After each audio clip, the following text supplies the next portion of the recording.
கல்விக்கு அதிக நிதியை ஒதுக்கக்கூடிய மாநிலம். எந்த காரணத்தை கொண்டும் பள்ளிக்கூடத்திற்கு பிள்ளைகள் வராமல் இருந்துவிடக் கூடாது, கல்லூரிக்கு பிள்ளைகள் வராமல் இருந்துவிடக் கூடாது, படிக்காமல் இருந்துவிடக் கூடாது என்று பார்த்து பார்த்து ஒவ்வொரு திட்டமாக செயல்படுத்தப்படுகிற ஒரு மாநிலம் தமிழ்நாடு.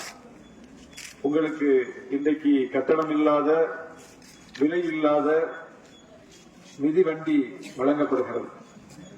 நீங்கள் உங்கள் வீட்டிலிருந்து பள்ளிக்கு வந்து செல்வதற்கு காலதாமதம் ஆகிவிடக் கூடாது. உரிய நேரத்திற்கு நீங்கள் பள்ளிக்கு வர வேண்டும். வருவதற்கு ஏற்ற ஒரு சூழல் உங்களுக்கு அமைய வேண்டும். ஒரு பேருந்தை பிடித்து வருவதற்கு உங்களுக்கு சிக்கல் இருக்கக்கூடாது. நீங்களே ஒரு வண்டி எடுத்துக்கொண்டு நேராக வந்துவிட வேண்டும் என்று உங்களுடைய அந்த பள்ளிக்கூட வருகையை எளிமைப்படுத்தி தரக்கூடிய வகையில் இந்த மிதிவண்டி வழங்கப்படுகிறது. அதுபோல பேருந்தில் தான் வர வேண்டும், வர முடியும் என்கிற நிலை இருந்தால் பேருந்தில் கூட கட்டணம் இல்லாமல் மாணவர்களுக்கு வந்து செல்லக்கூடிய ஒரு திட்டத்தை தமிழ்நாடு அரசு நாம் வைத்திருக்கிறோம். அதுபோல இப்போது நம்முடைய முதலமைச்சர் அவர்கள் அவருடைய பெயரிலேயே தொடங்கப்பட்டிருக்கிற காலை உணவு திட்டம், அது உலகத்திலேயே இந்தியாவிலேயே எங்கும் இல்லாத ஒரு புரட்சிகரமான திட்டம். அதையும் தாண்டி இப்போது அரசு பள்ளியில் தமிழ் வழியில் படித்த மாணவர்கள், அரசு உதவி பெறும் பள்ளியில் படிக்கக்கூடிய மாணவர்கள் உயர்கல்வி படிப்பதற்கு, கல்லூரிக்கு செல்வதற்கு மாணவர்களுக்கும் மாதம் 1000 ரூபாய், மாணவிகளுக்கும் மாதம் 1000 ரூபாய் என்கிற திட்டம், அதுவும் இந்தியாவில் எங்கும் இல்லாத திட்டம். இப்படி எண்ணற்ற திட்டங்கள், திட்டங்களுக்கு மேல் திட்டங்கள். எப்படியாவது நம் பிள்ளைகள் படித்துவிட வேண்டும், ஒரு நல்ல நிலைமைக்கு வந்துவிட வேண்டும் என்று சொல்லி நம்முடைய அரசு தொடர்ந்து பாடுபட்டுக் கொண்டிருக்கிறது. அதனுடைய பயனைத்தான் நீங்கள் பெற்றுக் கொண்டிருக்கிறீர்கள்.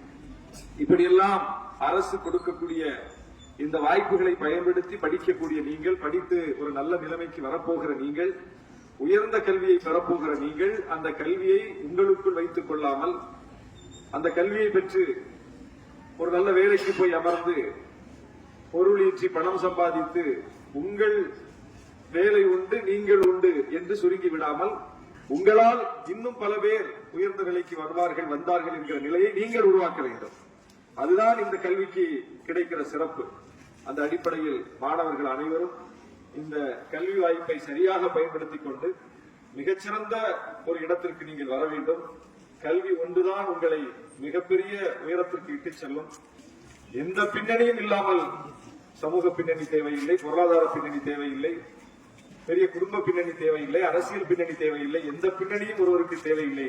கல்வி மட்டும் அவர் கையில் இருந்தால் போதும், அவர் உலகத்தையே ஆள முடியும், அவர் உலகத்திலேயே உச்சாணிக்கு போக முடியும் என்கிற அளவுக்கு கல்விக்கு அவ்வளவு பெரிய வலிமை இருக்கிறது.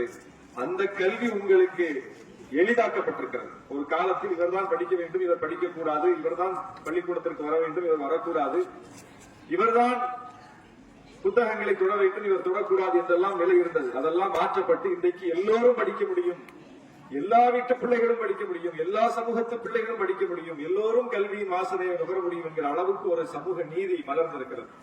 இந்த வாய்ப்பை நீங்கள் பயன்படுத்திக் கொண்டு கல்வியில் மிகப்பெரிய உயரத்தை தொட வேண்டும் என்று சொல்லி வாழ்த்தி இந்த நிகழ்வை ஏற்பாடு செய்த பள்ளி நிர்வாகத்திற்கும் என்னுடைய நெஞ்சார்ந்த நன்றியை தெரிவித்து, இதில் பங்கேற்ற அனைவருக்கும் என்னுடைய வாழ்த்துக்களை நன்றியை தெரிவித்து விடைபெறுகிறேன். நன்றி, வணக்கம்.